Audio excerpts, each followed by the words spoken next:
बच्चों, आज हम लोग गुणसूत्र के बारे में जानेंगे, जिसे हम क्रोमोसोम्स कहते हैं। उसकी संरचना क्या होती है, उसमें क्या चीज़ें पाई जाती हैं, उनके बारे में बात करेंगे। सबसे पहले हमको जानना है कि देखिए, कोशिका जो विभाजन होता है, कोशिका विभाजन के द्वारा ही माँ के गर्भ में जब एक शुक्राणु और एक अंडाणु मिलते हैं, एक शुक्राणु मान लीजिए है और एक अंडाणु आपस में मिलते हैं, तो शुक्राणु अंडाणु में जैसे प्रवेश कर जाता है, फिर वहाँ कोशिका का विभाजन शुरू होता है, जिसे हम लोग जाइगोट कहते हैं। क्या कहते हैं बच्चों?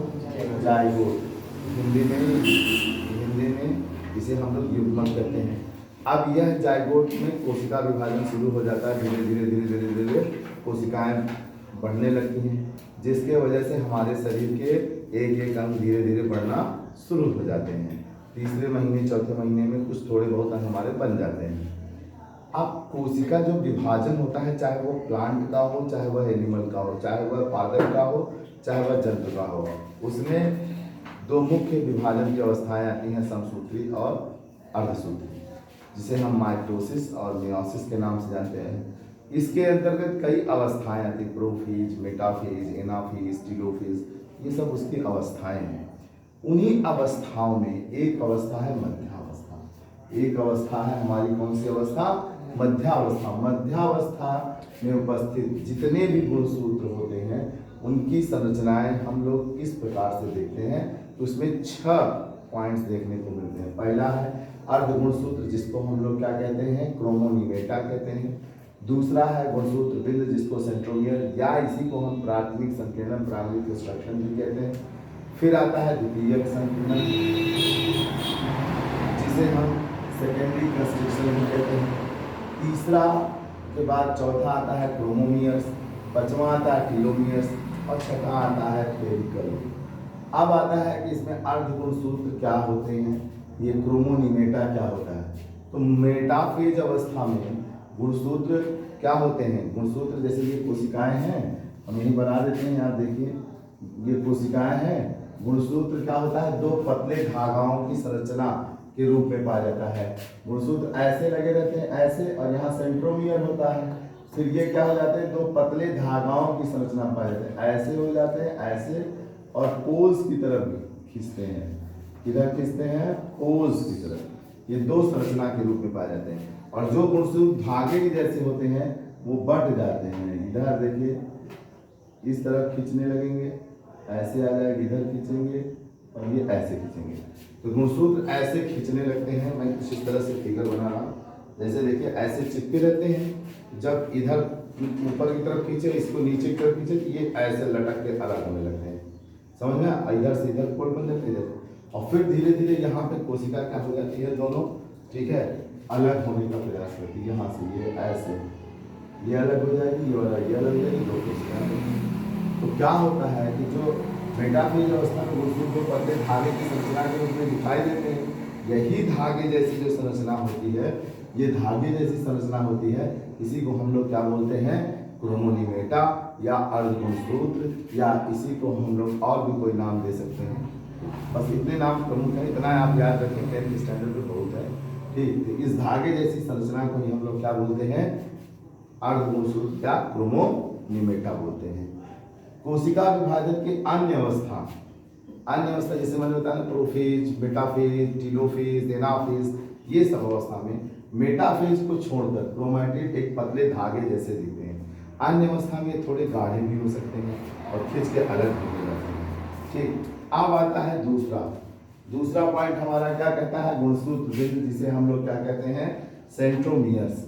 तो सेंट्रोमियर्स में गुणसूत्र के दोनों क्रोमैटिड जिस स्थान पर जुड़े होते हैं, गुणसूत्र के दोनों क्रोमैटिड ऐसे जिस स्थान पर जुड़े हैं ना, जिस स्थान पर जुड़े होते हैं, उस क्षेत्र को गुणसूत्र क्या कहते हैं? बिंदु कहते हैं। क्या कहते हैं? गुणसूत्र बिंदु। आपको याद होगा सेंट्रोमियर पढ़ाए थे ना, पिछले दो गुणसूत्र जहां पे जुड़े होते हैं, गोल संरचना पाई जाती है, उसी को हम लोग क्या बोलते हैं? गुणसूत्र बिंदु या सेंट्रोमियर कहते हैं। जहां पर गुणसूत्र बिंदु नहीं होते हैं, वे गुणसूत्र कुछ समय के बाद स्वयं समाप्त हो जाते हैं। जिन गुणसूत्रों में सेंट्रोमियर नहीं होता है, गुणसूत्र बिंदु नहीं होते हैं, वो गुणसूत्र स्वयं कुछ दिनों में क्या हो जाते हैं? नष्ट हो जाते हैं। ये हो गया। नेक्स्ट आपका तीसरा क्या आता है, द्वितीयक संकीर्णन। अंग्रेजी में इसे बोलते हैं सेकेंडरी कंस्ट्रक्शन। कुछ गुणसूत्र की एक या दोनों भुजाएं एक और संकीर्णन, मतलब दो भुजाएं होती हैं, आपने पढ़ा ही है, ऐसे बना रहता है गुणसूत्र ना, और यहाँ सेंट्रोमियर लगे रहते हैं। तो एक या दोनों भुजाओं पर एक और संकीर्णन पाया जाता है जो छोटा होता है, और इसी को सैटेलाइट कहते हैं। मतलब एक तरफ यह हो जाता है, अलग हल्का सा एक भाग की तरफ झुक जाता है, उसी को हम लोग सैटेलाइट भी कहते हैं। ठीक है, अब आता है नेक्स्ट क्रोमोमियर्स। क्रोमोमियर्स क्या होते हैं बच्चों? क्रोमोमियर्स क्या होते हैं? अर्धसूत्री विभाजन की प्रोफेज अवस्था फर्स्ट, अर्धसूत्री विभाजन की प्रोफेज अवस्था फर्स्ट में गुणसूत्र के ऊपर एक माला की लड़ी के जैसी संरचना दिखाई देती है। माला देखिए है ना, माला किसी लड़ी नहीं थी, माला फेरते हैं लोग, देखा? उसी के लड़ी के जैसी, देखिए वो पहन रखा है हाथ में रक्षा, वो क्या बन रखे हो, ठीक, उसमें देखो माला गोली गोली जैसी बनी हुई है ना, एक लड़ी जैसी संरचना दिखाई देती है, ठीक, जिसे ही हम लोग क्या बोलते हैं? क्रोमोमियर्स बोलते हैं। ये जोड़े में होते हैं। क्रोमोमियर्स कैसे होते हैं? जोड़े में होते हैं, सिंगल नहीं होते। अब आता है टीलोमियर्स। टीलोमियर्स क्या होते हैं? गुणसूत्र के अंतिम सिरे पर टीलोमियर्स पाए जाते हैं। गुणसूत्र के अंतिम सिरे पर टीलोमियर्स पाए जाते हैं, या उन्हीं को हम लोग अंतिम सिरे को ही टीलोमियर्स कहते हैं। ये एक दूसरे को स्वतंत्र रखते हैं, ये एक दूसरे को क्या कर देते हैं? फ्री कर देते हैं। लास्ट में आता है पेलिकल। तो गुणसूत्र के चारों तरफ एक झिल्ली जैसी संरचना पाई जाती है जो आवरण का कार्य करती है, उसी को हम लोग पेलिकल कहते हैं। यह क्रोमैटिन पदार्थ की बनी होती है। यह किसकी बनी होती है?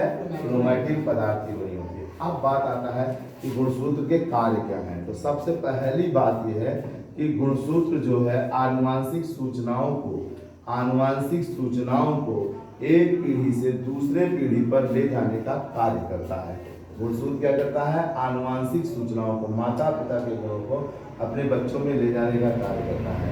दूसरा, गुणसूत्र में द्विगुणन का गुण पाया जाता है, अर्थात वो अपने ही जैसे दूसरे गुणसूत्र बना लेते हैं, जैसे आप फोटोस्टेट बोलते हैं।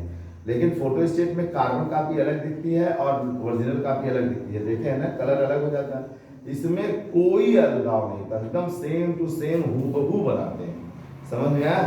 तो इस क्या कर सकते, उसी को हम लोग क्या कहते हैं? द्विगुणन कहते हैं। क्या कहते हैं बच्चों? द्विगुणन। तीसरा में होता है आनुवांशिकी में ये त्रिकूट की भांति कार्य करते हैं, अर्थात डीएनए में ना इनमें कूट बना होता है, सेट बने होते हैं। और वो सेट किसके बने होते हैं? अभी आगे पढ़ाऊंगा कि डीएनए में आपको पाया जाएगा दो चीजें, क्या? एक प्यूरिन, एक पिरिमिडीन। प्यूरिन पिरिमिडीन में adenine, guanine, cytosine, uracil, thymine ये सब होते हैं, उनमें ये जुड़ने का त्रिकूट बनता है। तो वो एक त्रिकूट के रूप में बने होते हैं, और यही त्रिकूट एक पीढ़ी से दूसरी पीढ़ी में सूचनाओं को ले जाने का कार्य करते हैं। यहाँ तक हमारा समाप्त होता है।